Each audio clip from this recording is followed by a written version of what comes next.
Hi, you're with Amanda Rose, and today I'm with Clare Mann, psychologist, owner of Communicate31, and we're just about to have a book launch for her next book called Communicate. So welcome, Clare. Thank you for coming to The Businesswoman today.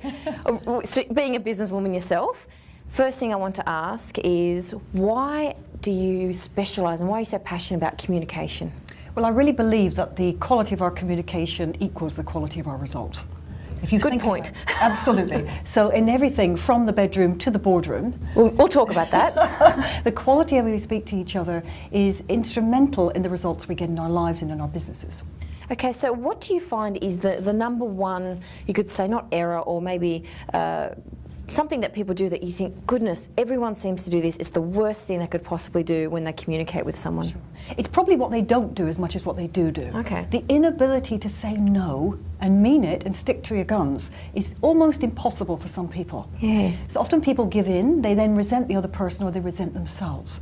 So when people go into a communication situation, to actually not have the belief in themselves that they have a right to say no to people often gets in the way of them communicating. And they often go around the houses hoping to convince the other person to suddenly say, of course you don't have to do what I've asked you to do.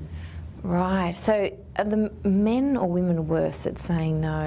I had to ask. Well, it's interesting because I've tried to veer away from gender differences for so long, but there clearly are some differences, we know this. Yes. But I've seen women who are terribly assertive and others that can't say no at all, and the same with men as well. I think there are many more variables coming into play, not just gender. Speaking of assertiveness, do you think that people can be too assertive? And no, I'm not saying me, everyone that's listening right now or watching, but you know, do you think that some people can be too aggressive maybe? You know, I know a lot of people that are quite submissive and, like you said, they don't feel confident saying no, but do you think some people can be a little bit too out there? Well, I think it's important to define the difference between aggression and assertion. Yes. If someone's assertive, they are making a stand about themselves. They're saying yes to themselves and no to someone else, but they're also not undermining the value or the contribution of the other person. When we have aggression there, of course, somehow you have denigrated the other person and disempowered them in some way. I don't think there's any room for aggression. When you believe in what you want to say and you're prepared to stick to something without manipulating the other person or abusing them, then you don't need to use aggression. I love it. That's exactly what I love to hear.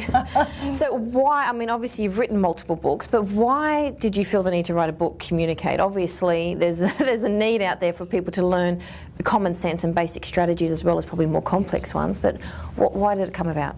Well, the short answer to that is because people were asking me to write it. Yes. I'm a psychologist of over 20 years. I've worked with hundreds of people on a one-to-one basis, in fact thousands in organisations.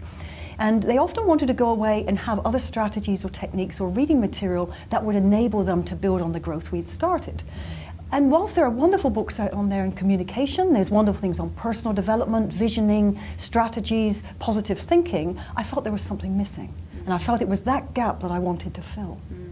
And that gap, I believe, has something to do with the unconscious influences that actually dictate our behaviour and our outcomes far more than the actual conscious ones. And you don't know what you don't know. Absolutely. Yes. Well, you know what I was reflected back in, look at what's happening in your life. If you don't like what's happening, change it. Well, that's the thing. We try and change it, but we can't do it at a conscious level. It's at an unconscious level. I like that. Now, it's a business show, so I won't get too much about the bedroom, but I do want to ask a question. With communication, you say from the bedroom to the boardroom, is there a connection there? Is there a similarity? Or is there something that you can do that's effective in both areas that people need to know about? Well, absolutely. It's obviously a little bit of pun on the title, yes. And it's when people get those areas mixed up, we get into all sorts of problems, of course. That's where the men go wrong, not the women. Well, that's what the men say, but for every man there's a woman out there as well, of course. That's true. But in answer to that question, I teach people to be calm communicators. Now, what I mean by that is someone who is a calm communicator is someone that has a very high level of self-reflection. They take absolute responsibility for everything that happens in their life. They've done a lot of the inner work so that the outer results match that, and then they match it with exquisite communication skills. When they do that, it transcends time and situation so that they can move from the bedroom to the boardroom and still be able to be heard and to listen to others' needs. Do you think society has got a lot to answer for with people's lack lack of, or the inability to communicate effectively, you know, that you don't feel comfortable, you know, being assertive or saying no or standing up for what you believe because of things such as social media, where there are a lot more people that can quickly say, don't agree with you, don't like you, and they think, goodness me, I didn't expect that. So could we somewhat, not blame society, but say that thanks to the advancements of society, it kind of backfired on us? Right. I think there's a lack of tolerance often, of certainly people who are less patient or more impatient these days. They want answers very quickly. In fact, I was reading some research the other day, and it was saying that because we're communicating on social media or by email, the trustworthiness of another person is often dictated by the speed of response.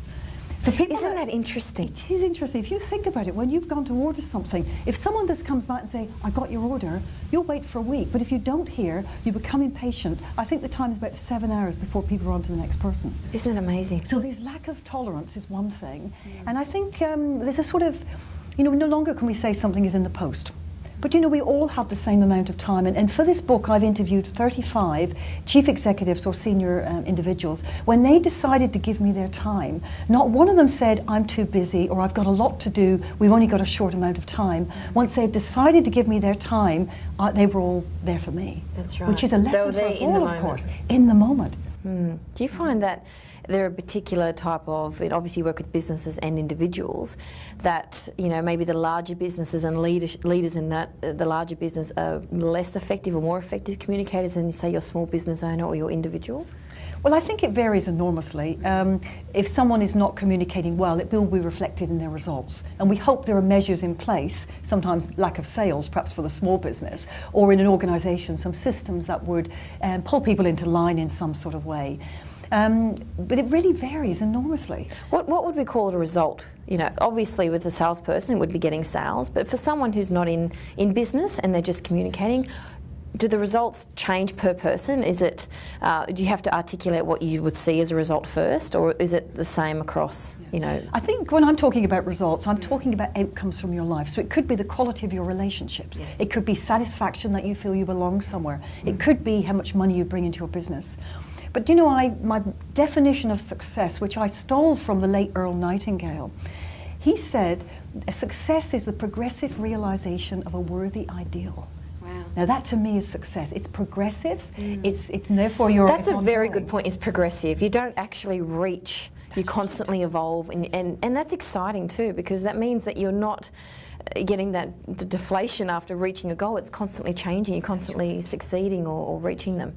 But nice. It's a worthy ideal, it's something you believe in. And I see so many people today, often they've gone into a certain career or business and they say, well, this is what I trained for. But you know, there is another precious currency as well as communication, it's called our life, and it's a limited one. And these days we have so many opportunities to change things and do what we really love. Now, speaking of doing what we really love, we have to wind down now because you've got to go down and launch your book. I have. Your book, Communicate, which we will be talking about. So we'll be featuring Communicate on our website and also having another interview with Claire on our radio program. So stay tuned, and thank you, Claire, for being on The Businesswoman. Thank you very much. I'll see you along with about 270 other people. Beautiful. Lovely. Fantastic. Thank you very much. Thanks.